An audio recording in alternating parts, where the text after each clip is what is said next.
Wanadamu wanaweza kudhalilisha, wanadamu wanaweza kudharau, wanadamu wanaweza kuchelewesha mafanikio yako, wanadamu wanaweza kupuza, wanadamu wanaweza kushusha cheo, wanadamu wanaweza kufukuza kazi, lakini wanadamu hawawezi kuzuia mafanikio yako.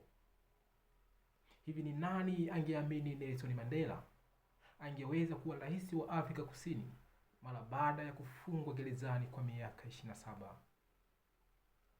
Hivi ni nani angeamini Yusufu angeweza kuwa waziri wa taifa la Misri mara baada ya kufungwa gerezani kwa kesi ya kusingiziwa kubaka? Kwa hiyo bila kujali hali unayoipitia, leo umefukuzwa kazi, leo umeshushwa cheo, leo unadhalilishwa, leo unatukanwa, leo umetengwa na jamii, tambua kuwa wanadamu hawawezi kuzuia mafanikio yako, bali wanaweza kuchelewesha mafanikio yako.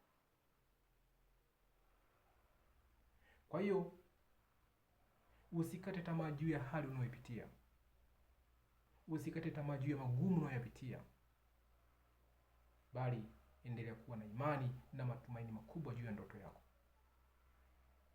Endelea kuwa na imani na matumaini makubwa juu ya maono makubwa ulionayo.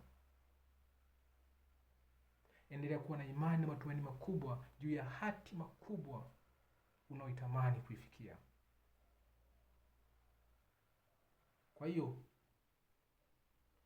badala ya kukata tamaa, endelea kusonga mbele.